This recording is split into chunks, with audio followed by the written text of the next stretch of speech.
बिस्मिल्लाहिर्रहमानिर्रहीम। अस्सलाम वालेकुम। आप देख रहे हैं DDP एनालिटिका। पाकिस्तान की तारीख़ में पहले भी कई मरतबा नो कॉन्फिडेंस मोशंस मूव हो चुकी हैं मोहतरमा बेनज़ीर की हुकूमत के ख़िलाफ़, और लेकिन ये कामयाब ना हो सकें। पहली दफ़ा ये नो कॉन्फिडेंस मोशन जो इस दफ़ा कामयाब हुई वो हैरानी का बायस थी। बाद में उसके ताने बाने कुछ और चीज़ें भी, साजिश की भी बात होती है, ये सारा कुछ निकला, लेकिन बुनियाद एक ही है। बुनियाद वो है कि पार्लियामेंटेरियन जो हैं हमारे, उनकी ख़रीद व फ़रोख्त, और ये कोई नई बात नहीं। आपको याद होगा छांगा मांगा ऑपरेशन। 80 की दहाई में पंजाब गवर्नमेंट ने ये ऑपरेशन लॉन्च किया और उस वक़्त की नो कॉन्फिडेंस मोशन को नाकाम बनाने के लिए उन लोगों को जो कि, या उन पार्लियामेंटेरियंस को या असेंबली के वो मेंबर्स जिनके बारे में ख़दशा था कि ये बिक जाएंगे, उनको उठा के छांगा मांगा में जाके रेस्ट हाउस वगैरह में बंद किया। उनको आम लोगों की नज़र से ओझल कर दिया, या जो ख़रीदने वाले थे उनकी नज़र से ओझल कर दिया। नतीजा ये कि जब आप ख़रीदने के लिए मार्केट में आए तो आपको वो शिकार मिल नहीं रहा था जिसको आप ख़रीदना चाहते हैं। तो इस तरह उस वक़्त भी ये नो कॉन्फिडेंस से बचत का रास्ता निकाला गया। अब इस दफ़ा जो लोग बिके वो तैयार थे, पहले से पर तोल रहे थे, और ये सबको कुछ अंदाज़ा था कि कुछ कमज़ोर ईमान के लोग मौजूद हैं, ऐसे लोग मौजूद हैं जो ज़मीर के मामले में बहुत मोहतात नहीं हैं। और उसकी बुनियादी वजह यह है कि वो इसी तरह जहांगीर तरीन वगैरह उनको पकड़ के इधर उधर से ला के उन्होंने PTI में डाल दिया था। जब तवक्कुआत पूरा न हुई, तवक्कुआत तो यही थी कि आके कोई ओहदा मिल जाएगा, करप्शन करेंगे, माल बनाएंगे, माल बना नहीं सके तो फिर माल जहाँ से मिला उधर चल पड़े। दूसरी बात यह है कि इस दफ़ा सुनने में आता है कि पैसा बहुत ज़्यादा लगाया गया, जैसे करोड़ों में बताया जाता था कि एक एक आदमी बिकता रहा। अब पैसे की बहुतात, करप्ट माफिया के पास भी बहुत पैसा है, लेकिन करप्ट माफिया कभी इतनी बड़ी रकम बहुत सारे लोगों के ऊपर नहीं लगाएगी। सो बहुत सारी इसके बारे में बातचीत होती है कि बाहर से पैसा आया, बिल्कुल आया होगा बाहर से पैसा। सो बाहर से पैसा आया, वो तकसीम किया गया, लोग ख़रीदे गए, एक हुकूमत चलती को गिरा दिया गया।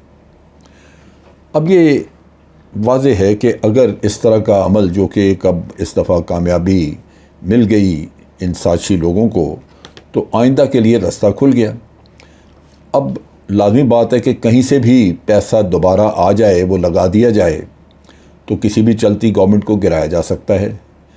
और अगर पैसा बाहर से आता है तो बाहर से नेचुरली जो भी लोग इस काम के लिए तैयार होंगे, जो भी मुल्क तैयार होगा, वो अपना पैसा ऐसे नहीं लगाएगा। उनको लाजमन कोई ज़रूरत होगी, कोई मकासद ऐसे होंगे जो वो यहाँ हासिल करना चाहेंगे, और उसके लिए अगर एक हुकूमत अपनी आज़ादाना पॉलिसी की वजह से रास्ते पे नहीं आती, उनकी बात नहीं मानती, तो उस हुकूमत को ख़त्म करने के लिए ख़रीद व फ़रोख्त का अमल किया जाएगा।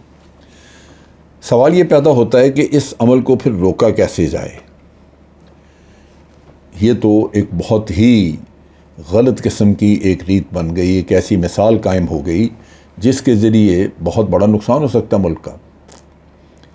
इस वक्त हम जिस बुरे हाल में हैं, जितनी हिजानी कैफियत में हैं, जिस कदर इकॉनमी के प्रेशर्स हैं और इकॉनमी बहुत ही बुरे हाल में है, दिवालिये के करीब हैं, लॉ एंड ऑर्डर नहीं है, हमारी किसी किस्म की हुकूमत का कोई नामो निशान नज़र नहीं आता, दो दो असम्बलियाँ पंजाब में काम कर रही हैं। ये जो सूरत हाल पैदा हुई है, ये लाजमन इसी का नतीजा है जो यहाँ पे ख़रीद व फ़रोख्त के ज़रिए हुकूमत बदली गई, वरना तो ये इस कदर बदनज़मी तो नहीं थी। अभी तो कानून नाम की चीज़ नज़र ही नहीं आती। सो इसको रोका कैसे जाए। मैं पर्सनली ये महसूस करता हूँ कि कल को फिर कोई अगर पैसा लेके आए, कोई ख़रीदार बाहर से या मुल्क से, तो तो उसको बिकाऊ माल बिल्कुल मिलेगा, आइंदा भी मिलेगा। ये वो अलमिया है जिसको रोकने के लिए माशरे ने अपना एक रोल अदा करना होगा। अब आप कहेंगे कि हम हर चीज़ माशरे पे, अवाम पे डाल देते हैं, लेकिन उसकी 2-3 मिसालें सामने मौजूद हैं।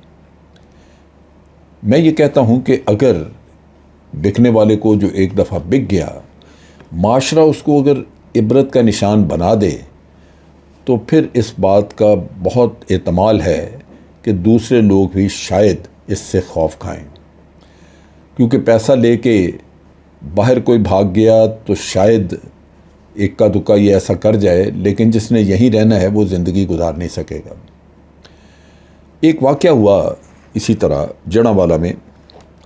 एक मुनहरिफ रुकन जिनका नाम नवाब शेर वसेर, ये अपने आबाई गांव इलाका दुलचियाँ वाला में एक इफ्तिताई तकरीब में शिरकत के लिए गया।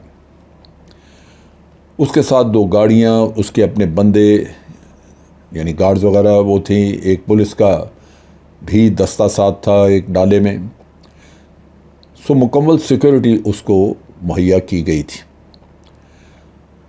जब नवाब शेर वहाँ पे पहुँचा तो गांव के नौजवान इकट्ठे हो गए। हर तरफ से चोर चोर और गद्दार के नारे लगने शुरू हुए।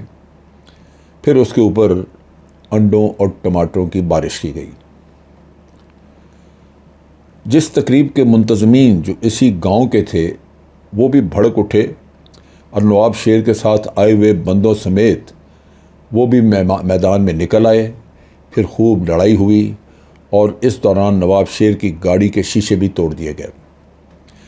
नवाब शेर का ड्राइवर गाड़ी भगाने में कामयाब हो गया, जबकि थाना लुंडियावाला की पुलिस भारी नफरी के साथ वहां पहुंची और एहतजाज करने वाली पार्टी के कई अफराद को गिरफ्तार कर लिया।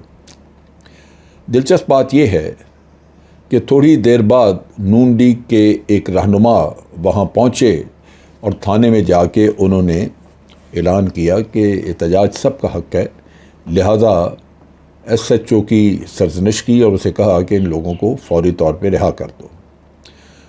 उन्होंने इन लोगों को रिहा कर दिया। अब ये लोग जब छोड़ दिए गए, चले गए, तो बाद में PTI के MPA भी पहुंचे, चौधरी ज़हीरुद्दीन।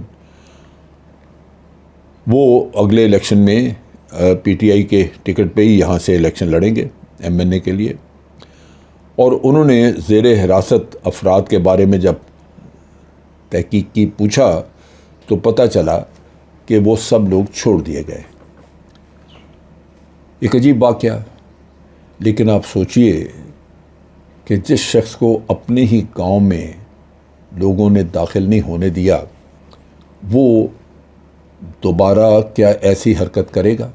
क्योंकि दोबारा करने से उसको ये चीज़ ज़हन में रखनी होगी कि उसके साथ इससे ज़्यादा बुरा सलूक किया जा सकता है।